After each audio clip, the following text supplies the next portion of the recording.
정점에서 내리막을 걷는 신앙이라는 제목으로 같이 말씀 나누도록 하겠습니다.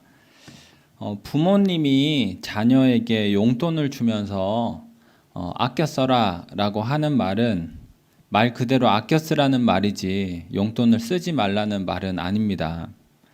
자전거를 타려고 하는 아이에게 조심해서 타라고 하는 말은 말 그대로 조심해서 타라는 것이지 자전거를 타지 말라는 말이 아닙니다. 마찬가지로 성경에서 부와 성공에 대해서 조심해라고 얘기하는 것은 부와 성공에 있는 위험을 조심하라는 것이지 기독교인은 부자나 성공을 하면 안 돼라는 말은 아닌 것입니다. 성경은 부함과 성공 그 자체로 틀렸다 말하지 않고 가난과 실패 그 자체로 옳다고 말을 하지도 않습니다. 부자든 가난하든 성공했든 실패했든 하나님을 향해 있으면 옳은 것이고 하나님을 향해 있지 않다면 그것은 틀린 것입니다. 이것이 성경이 부함과 성공 그리고 가난과 실패를 대하는 방식이자 균형이라고 생각을 합니다. 너무나 간단하고 사실 당연한 이야기를 제가 하는 것은 가끔씩은 교회 안에서 부함과 성공 그 자체를 틀렸다라고 말하는 경향이 있지 않은가라고 생각하기 때문입니다. 그리고 또 반대로 뭔가 가난하고 상황이 열악하면 뭔가 더 영성이 있을 것 같이 느끼는 어떤 그런 분위기, 또 뭔가 돈이 많다고 하면 뭔가 영성은 없을 것 같은 그런 느낌, 그런 느낌이 우리 안에 있는데 성경은 적어도 부와 성공 그 자체로 아니면 가난과 실패 그 자체로 옳다거나 틀렸다거나 그렇게 얘기하지 않는다라고 하는 것입니다. 이 부분에 대해서 이제 사사기에 나오는 기드온이라고 하는 인물은 이것에 관련해서 우리에게 아주 중요한 교훈을 줍니다. 기드온의 전반부 이야기는 어떤 의미에서 이 가난과 실패가 어떻게 신앙의 위협이 되는가라는 것을 보여줍니다. 미디안이라는 민족에 이 7년간 시달린 기드온은 결국에는 하나님께서 나를 버렸다 이렇게 생각을 하게 됩니다. 하나님의 능력이 있다면 우리가 왜 7년간 이렇게 힘들어? 이런 생각을 하면서 가난과 실패 속에서 하나님을 부정하는, 다시 말해서 이 가난과 실패가 어떻게 신앙을 위협하는지를 기드온 전반부의 이야기는 그것을 보여줍니다. 이것과 반대로 오늘 함께 나눌 기드온의 후반부의 이야기는 성공과 부함이 어떻게 신앙의 위협이 되는가 하는 것들을 보여줍니다. 핵심만 잠깐 이야기를 하면 하나님의 도우심으로 미디안과의 전쟁에서 승리하게 되는데 이때 기드온은 과도하게 오만한 사람이 되고 하나님의 은혜보다 자신의 힘을 더 의지하는 사람으로 바뀌게 됩니다. 이건 역시도 성공과 부함이 신앙의 위협이 되는 것을 잘 보여주는 것이죠. 이렇게 사사 기드온은 입체적인 인물입니다. 가난과 실패가 어떻게 위협이 되는지도 보여주면서 동시에 성공과 부함이 어떻게 위협이 되는가라는 것을 보여주는 사람입니다. 이것을 기억하시면서 우리가 오늘 말씀 함께 나누면 좋겠고 앞으로도 기드온의 이야기를 읽어 나가실 때 이것을 기억하시면서 읽으신다면 좋을 것이라 생각합니다. 함께 말씀을 이제 나누려고 하는데요. 사사기 6장 33절부터 35절을 같이 한번 읽도록 하겠습니다. 같이 한번 읽겠습니다. 시작. 그때에 미디안과 아말렉과 동방 사람들이 다 함께 모여 요단강을 건너와서 이스라엘 골짜기에 진을 친지라. 여호와의 영이 기드온에게 임하시니 기드온이 나팔을 불매 아비에셀이 그의 뒤를 따라 부름을 받으니라. 기드온이 또 사자들을 온 므낫세에 두루 보내매 그들도 모여서 그를 따르고 또 사자들을 아셀과 스불론과 납달리에 보내매 그를 영접하더라. 아멘. 미디안이라고 하는 민족은 이스라엘을 7년 동안이나 괴롭혔던 민족으로 등장을 합니다. 이스라엘과 이제 전쟁을 하기 위해서 이 민족이 또 괴롭히려고 하는 거죠. 그래서 와서 이제 진을 쳤는데 이때 여호와의 영이 기드온에게 임하고 기드온이 나팔을 불어서 이스라엘의 각 지파들을 불러 모으게 됩니다. 저희가 읽진 않았지만 사사기 7장과 8장에 있는 내용들을 보면 미디안의 군사의 수는 13만 5천 명, 그리고 기드온을 중심으로 모인 이스라엘의 군사들은 3만 2천 명이라는 것을 알 수가 있습니다. 단순히 숫자를 놓고 보면 누가 더 많은지는 뻔하겠죠. 13만 5천 명이 3만 2천 명보다 한 4배 가까이 많은 숫자입니다. 누가 봐도 미디안의 군사의 수가 많은데 하나님께서는 이스라엘을 보면서 너희가 숫자가 너무 많다 이렇게 말씀을 하십니다. 그것이 사사기 7장 2절인데요. 제가 한번 읽도록 하겠습니다. 여호와께서 기드온에게 이르시되 너를 따르는 백성이 너무 많은즉 내가 그들의 손에 미디안 사람을 넘겨주지 아니하리니 이는 이스라엘이 나를 거슬러 스스로 자랑하기를 내 손이 나를 구원하였다 할까 함이니라. 그러니까 하나님께서 이스라엘의 군사의 수가 너무 많다 이렇게 말씀하신 것은 전쟁에서 승리한 이후에 이들이 하나님의 은혜를 다 잊어버리고 역시 우리가 해냈지 이렇게 말을 할까봐 하나님께서 너무 많다라고 했다는 것입니다. 여기에서 알 수 있는 것은 하나님의 관심사는 우리의 성공이나 승리가 아니라고 하는 것이죠. 그것은 부차적인 것이고 하나님의 첫 번째 관심사는 우리가 하나님을 잊어버리지 않는 것입니다. 우리가 하나님을 떠나지 않는 것입니다. 승리가 왔을 때, 우리의 삶에 성공이 찾아왔을 때 하나님을 잃어버리지 않는 것, 그것이 하나님이 첫 번째로 우리에게 두는 관심사라고 하는 것입니다. 이것을 위해서 하나님께서는 기드온에게 2가지를 명령하십니다. 첫 번째는 이 모여있는 3만 2천 명 중에서 두려운 자는 돌아가라. 그렇게 하자 2만 2천 명이 돌아가게 됩니다. 이제 몇 명 남았을까요? 네, 3만 2천 명 중에 2만 2천 명을 빼면 네, 10,000명이죠. 네, 어렵지 않으시죠? 네, 10,000명입니다. 하나님은 또 이 남아있는 10,000명에게 기드온에게 데리고 가서 강가로 가서 물을 먹여봐라. 이렇게 말씀하십니다. 9,700명은 무릎을 꿇고 엎드려서 물을 먹었고 300명만 이렇게 손으로 물을 떠서 물을 먹게 됩니다. 하나님께서는 이렇게 손으로 물을 떠서 먹은 이 300명만 남기고 모두를 보내라 이렇게 명령을 하십니다. 하나님께서 남기신 이 300명에 대해서 2가지 해석이 있습니다. 첫 번째는 소수정예다 이렇게 바라보는 것입니다. 이 사람들은 이렇게 고개를 푹 숙이지 않고 이렇게 손으로 물을 떠서 먹은 이유는 이 주변을 경계했다는 것입니다. 그래서 군인 정신을 잃지 않았다는 것이죠. 언제 미디안의 군사가 나타날지 모르는 그 경계를 놓지 않은 이 소수정예라는 것입니다. 정반대의 해석도 있는데요. 이 300명은 소수정예가 아니라 겁쟁이라는 것입니다. 겁쟁이. 그래서 왜 주변을 둘러봤냐 하면은 군사가 나타나면 도망가려고. 그래서 이 2만 2천 명이 두려워서 돌아갈 때 미처 못 돌아간 300명이라는 것이죠. 그래서 이 겁쟁이라는 해석이 있습니다. 이 2가지 해석 중에서 아마 많이 들어보신 해석은 소수정예로 보는 해석이실 거라고 생각합니다. 그래서 우리가 기드온과 300용사, 그러니까 벌써 용사라고 부르는 것 자체가 뭔가 막 군인으로서의 마음가짐이 대단하고 이렇게 보는 거잖아요.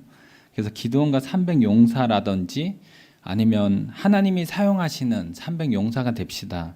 그러니까 이런 식의 해석은 이제 소수정예로 보는 것이죠. 이 300명은 소수정예야. 그렇지만 이제 오늘 본문은 이 300명의 군인이 소수정예인지 겁쟁이인지 이것에 대한 관심이 있는 것이 아닙니다. 왜냐하면 하나님께서 300명으로 줄이신 이유는 이 사람들이 승리했을 때, 내 손이 나를 구원했지, 이렇게 말을 하면서 하나님을 잊어버릴까봐 줄이셨다. 이것이 포인트가 됩니다.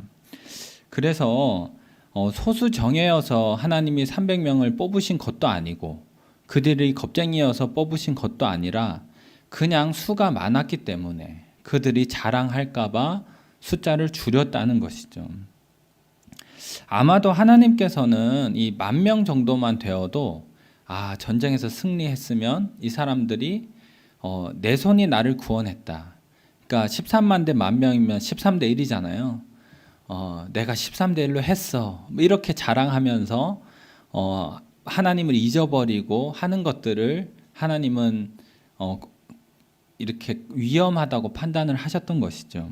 그래서 300명으로 줄이신 것입니다. 왜냐하면 300명이면 아무리 뛰어난 군사라 하더라도 13만 5천 명을 이길 수가 없기 때문입니다. 그래서 도무지 사람이 자신의 손으로 자랑하지 못할 그 숫자까지 하나님은 줄이셨다. 여기에 이제 성경 본문에 강조점이 있는 것입니다. 이것을 분명하게 성경은 이야기를 하는데요. 사사기 7장 7절을 저희 같이 한번 읽도록 하겠습니다. 시작.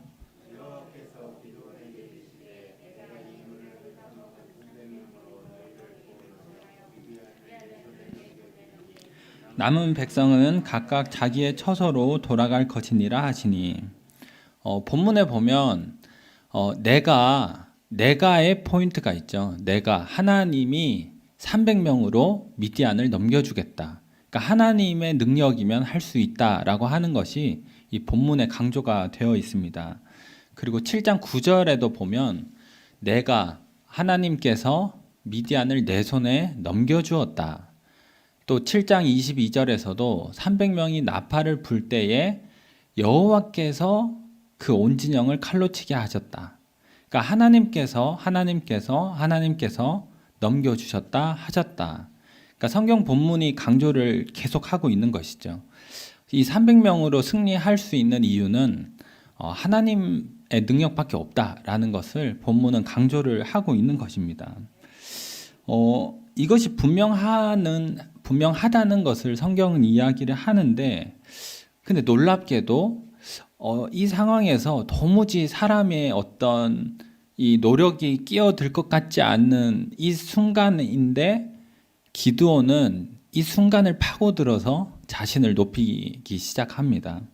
사사기 7장 18절을 보면 미디안의 군사를 이제 쳐들어가는 그 딱 처음 신호에 있어서 기드온은 이렇게 얘기를 하죠. 여호와를 위하라, 기드온을 위하라.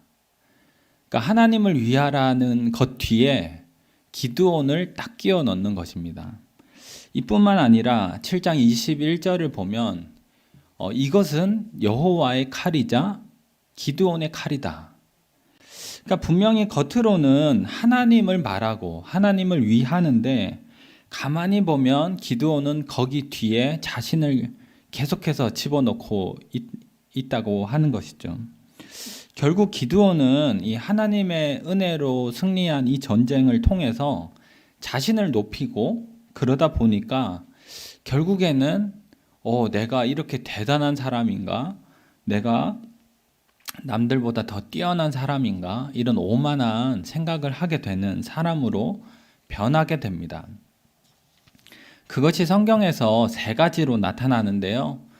첫 번째는 기드온의 생각이 변하게 됩니다. 사사기 7장 18절과 8장 5절을 보면 7장 18절은 전쟁에서 승리하기 이전에 기드온이 자신과 함께하는 사람들을 부르는 겁니다.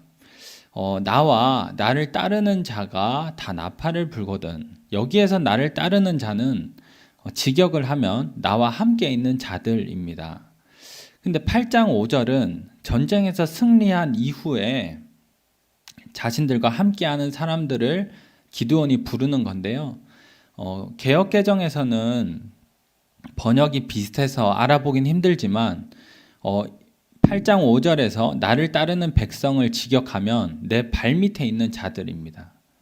그러니까 전쟁 이전에 동료라고 생각했던 사람들을 승리하고 나자 기드온은 내 발밑에 있는 부하라고 생각을 했다는 것이죠. 이렇게 기드온이 생각이 변화하는 방식을 보면 이 전쟁을 통해서 얼마나 오만한 사람이 되었는지를 알 수 있는 것입니다. 그리고 두 번째는 기드온의 언어도 변하게 됩니다. 사사기 8장 7절에서 9절을 저희 같이 한번 읽도록 하겠습니다. 시작. 기드온이 이르되 그러면 여호와께서 세바와 살문나를 내 손에 넘겨주신 후에 내가 들가시와 찔레로 너희 살을 찢으리라 하고 거기서 브누엘로 올라가서 그들에게도 그같이 구한즉 브누엘 사람들의 대답도 숫곳 사람들의 대답과 같은지라. 기드온이 또 브누엘 사람들에게 말하여 이르되 내가 평안히 돌아올 때에 이 망대를 헐리라 하니라.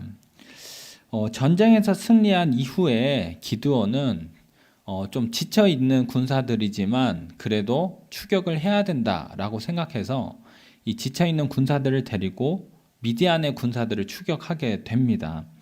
근데 그 중에서 이제 숫곳과 브누엘이라고 하는 곳을 지나게 되는데요. 우리 군사들이 지쳐 있으니 너희들이 좀 도와줬으면 좋겠다라는 요청을 하게 됩니다. 그때 이 숫곳과 브누엘의 사람들은 기드온의 요청을 거절하게 됩니다. 여기에는 나름의 이유가 있습니다. 숫곳과 브누엘이라고 하는 곳은 이 미디안과 이스라엘의 길목에 있어서 언제든지 미디안이 다닐 때 이스라엘을 공격했을 때 건너가야 하던 그런 곳이었습니다. 그래서 자주 공격을 받았고 그리고 혹시라도 이 추격 중에 기드온이 패하게 되면 미디안 사람들이 기드온을 도왔다라는 이유로 자신들을 얼마나 괴롭힐지를 알고 있었던 것이죠. 그렇기 때문에 기드온을 돕지 않았던 것입니다. 그리고 지금 기드온의 군사는 300명이지만 미디안은 패했지만 아직은 15,000명의 군사가 있기 때문에 혹시라도 기드온이 패하게 되면 이 돌아올 거에 대한 보복, 이것이 두려워서 거절을 했던 것이죠. 이러한 상황을 기드온이 모를 리가 없었을 것입니다. 그래서 그들을 좀 더 부드럽게 설득을 할 수도 있었을 텐데 그렇게 하지 않고 굉장히 위협적이고 거칠고 폭력적인 언어를 사용합니다. 이 7절에 보면 내가 들가시와 찔레로 너희 살을 찢어버리겠다. 이 말은 너희를 잔인하게 처형하겠다 라는 말일 수도 있고 아니면 너희를 죽인 후에 너희의 시체를 내가 잔인하게 처리하겠다 라는 말이 될 수도 있습니다. 어느 쪽이 되었든지 간에 기드온이 지금 굉장히 거칠고 위협적이고 폭력적인 언어를 사용하고 있는 것이죠. 기드온이 이렇게 거친 언어를 사용하는 것은 숫곳과 브누엘 사람들이 자기보다 약자라고 생각하기 때문입니다. 그리고 그 약자가 더 뛰어난 자신의 요청을 무시했다라고 기드온이 느꼈기 때문이죠. 그래서 기드온은 그들을 향해서 너희를 잔인하게 죽여버리겠다 또는 너희를 죽인 후에 그 시체를 잔인하게 처리하겠다 라는 이런 굉장히 폭력적인 언어를 사용하는 것입니다. 이런 것을 보면 기드온이 또 얼마나 오만한 사람이 되었는지를 알 수가 있습니다. 그리고 마지막으로 한 가지 더 나타나는 것은 그의 행동이 변화되었다는 것인데요. 사사기 8장 29절에서 31절을 저희 같이 한번 읽도록 하겠습니다. 시작. 요아스의 아들 여룻바알이 돌아가서 자기 집에 거주하였는데 기드온이 아내가 많으므로 그의 몸에서 낳은 아들이 70명이었고 세겜에 있는 그의 첩도 아들을 낳았으므로 그 이름을 아비멜렉이라 하였더라. 그러니까 완전히 전쟁에서 다 승리한 이후에 기드온은 자신의 요청을 거절했던 이 숫곳과 브누엘 찾아가서 그 사람들을 실제로 죽입니다. 그리고 사람들에게 금을 모아서 전쟁의 승리를 기념하는 이 금 에봇을 자기 집 앞에다가 두기도 합니다. 그리고 나서 저희가 함께 읽은 본문을 보면 아내가 많았고 그의 몸에서 낳은 아들이 70명이었다라고 합니다. 이것은 단순히 아내가 많구나, 자녀가 많구나 이런 것을 뜻하는 것이 아니라 기드온이 왕처럼 행동했다라는 것을 보여줍니다. 이것을 어떻게 알 수가 있냐면 이 31절에 기드온이 아들을 낳는데 그 아들의 이름을 아비멜렉이라고 짓습니다. 이 아비멜렉이라고 하는 이름의 뜻은 나의 아버지는 왕이시다는 것입니다. 아들의 이름을 짓는데 아버지가 왕이다. 그러면 자기가 왕이라고 하는 거 아니겠습니까? 그러니까 기드온은 왕처럼 행동했던 것이죠. 하나님의 은혜로 승리를 했는데 그 승리를 완전히 자신의 것으로 만들어서 내가 다 이룬 것처럼 그리고 내가 남들보다 더 뛰어난 것처럼 왕처럼 그렇게 살아가는 사람으로 변했다라고 하는 것입니다.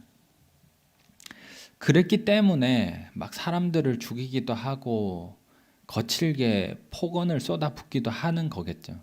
그리고 또 무엇보다 이렇게 왕처럼 많은 아내와 아들들을 낳음으로써 자신의 가문을 크게 만드는 것입니다.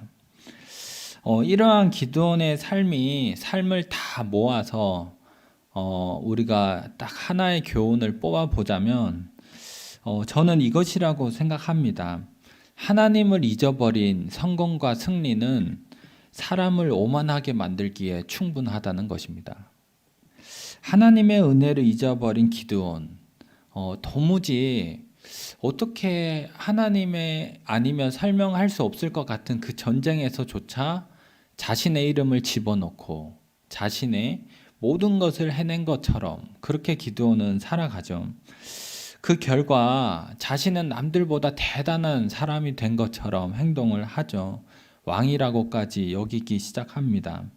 함께 했던 동료들, 함께 전쟁했던 동료들을 부하라고 부르고 그리고 자신보다 약한 사람에게 거칠고 폭력적인 언어를 사용하고 또 자신의 요청을 거절한 사람들을 죽이고 자신의 가문을 크게 만드는 왕같이 만드는 모습을 보여줍니다.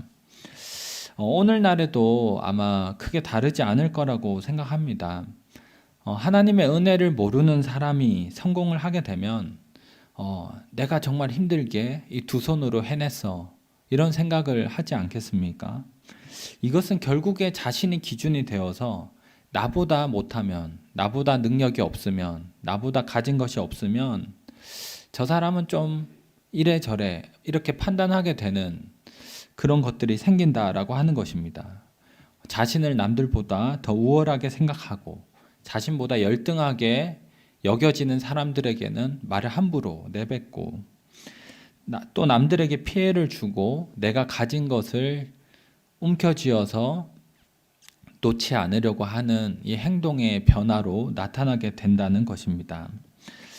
이렇게 오만함의 시작은 하나님의 은혜를 잊어버리는 것에서 시작이 된다는 것을 오늘 본문은 보여준다고 생각합니다. 만약에 기드온이 승리를 딱 했을 때, 그 자리에서 하나님의 은혜를 받다면 그는 이런 사람이 되지 않았겠죠. 그리고 그 승리가 나의 두 손에 있는 것이 아니라 하나님의 선물임을 알았다면 그는 겸손했을 것입니다. 우리 역시 내 삶이 내 힘으로만 굴러가는 게 아니라 하나님의 은혜가 있는 삶이고 하나님의 인도하심이 있는 삶, 또 하나님의 선물이 있는 삶이라고 생각을 한다면 우리가 조금 더 겸손해지는 삶을 살 수 있지 않겠습니까? 우리가 이것을 회복하기 위해서 무엇을 해야 할까 고민을 해봤는데요. 정답은 우리가 잘 아는 것처럼 예배하고 또 찬양과 기도, 말씀입니다. 이것은 우리가 너무나 잘 아는 정답이죠. 그리고 나서 한 가지를 덧붙이자면 저는 감사 노트를 생각했습니다. 감사 노트. 어떤 분들에게는 뭐 별거 아닌 것처럼 사실은 작년 초반에 제가 그랬던 것 같습니다. 감사 노트, 감사를 적는 것, 뭐 그렇게 뭐 별 대단한 게 있을까라고 생각을 했는데 올해는 제가 생각이 많이 바뀌었습니다. 의미가 있다라고 생각하니까 지금 또 얘기를 하는 거겠죠. 감사를 적어본다는 것이 무엇일까? 그것은 내 삶에 주어진 하나님의 은혜를 헤아려 보는 시간이다라는 생각을 가집니다. 그래서 감사한 점들을 적어보는 건 내 삶에 주어진 하나님의 선물을 적어보는 것이죠. 그리고 그것이 많아지면 많아질수록 내 삶을 감사함으로 바라보게 되면 바라보게 될수록 우리는 내 삶이라고 하는 것이 내 힘만으로 채워지는 게 아니었구나. 내 뜻만으로 채워지는 게 아니었구나 하는 것들을 알게 되지 않겠습니까? 그래서 우리가 하나님의 은혜로 우리의 삶이 채워져 있다라는 것, 그리고 여기까지 왔다라고 하는 것을 우리가 알게 되면 우리가 더 겸손한 그런 신앙의 모습을 가지고 살아갈 수 있을 것이라 믿습니다. 마지막으로 한 가지를 더 덧붙이면 바로 예수 그리스도를 우리가 묵상하는 것입니다. 사사 기드온은 낮은 자리에서 높은 자리로 올라서 왕처럼 행동하는 모습을 보여줍니다.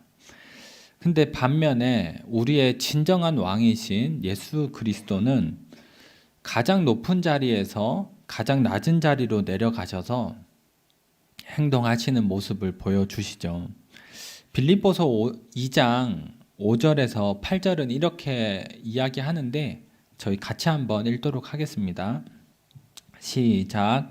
너희 안에 이 마음을 품으라. 곧 그리스도 예수의 마음이니 그는 근본 하나님의 본체시나 하나님과 동등됨을 취할 것으로 여기지 아니하시고 오히려 자기를 비워 종의 형체를 가지사 사람들과 같이 되셨고 사람의 모양으로 나타나사 자기를 낮추시고 죽기까지 복종하셨으니 곧 십자가에 죽으심이라. 이렇게 가장 높은 곳에서 하나님과 동등한 분이시나 동등됨으로 취하지 않고 우리에게까지 낮아지신, 죽기까지 낮아지신 예수 그리스도를 우리가 깊이 묵상할수록 우리도 더 낮아지는 삶을 살게 될 수밖에 없는 것이라 믿습니다. 이제 결론을 맺도록 하겠습니다. 오늘은 사사 기드온의 후반부 이야기를 함께 나누었습니다. 인생의 정점에서 세상적으로 볼 때는 성공과 승리가 가득한 인생이지만 어떻게 신앙적으로 내리막길을 걷는지를 함께 보았습니다. 하나님이 없는 성공, 하나님을 잊어버린 승리는 사람을 오만하게 만들기에 충분하다는 것을 보게 됩니다. 그렇지만 한 가지 오해하시지 말 것은 제가 설교 서론에서도 얘기했지만 성공만 하면 또 승리만 하면 하나님을 잊어버리고 다 오만해지니까 성공도 하지 말고 승리도 하지 마라. 그런 이야기는 아닙니다. 충분히 아시겠죠? 제가 핵심적으로 하고 싶은 말은 하나님이 없는 성공과 승리는 사람을 오만하게 만들기에 충분하다는 것입니다. 저는 우리 모두가 성공했으면 좋겠습니다. 우리 모두가 승리했으면 좋겠습니다. 그렇지만 동시에 이 성공과 승리로 인해서 하나님을 잊어버리고 오만한 사람이 되는 것이 아니라 성공과 승리를 통해서 또 성공과 승리 속에서도 하나님의 은혜를 바라보고 그래서 더 겸손한 우리의 삶은 잘 될수록 더 겸손한 사람이 되었으면 좋겠습니다. 우리의 삶에 어떤 은혜가 있는지 우리가 기억해보고 또 그 은혜를 하나씩 적어보고 또 무엇보다 죽기까지 낮아지신 이 예수 그리스도를 우리가 끊임없이 묵상한다면 충분히 겸손한 사람이 될 수 있습니다. 그런 은혜가 우리에게 주어질 것입니다. 바라기는 이 성공과 승리 속에서 기도원과 같이 남을 무시하고 말을 함부로 하는 그런 사람이 아니라 우리는 따뜻하고 남을 배려하고 남을 세워줄 수 있는 그런 선한 영향력이 있는 믿음의 길을 저희 모두가 걷기를 바랍니다.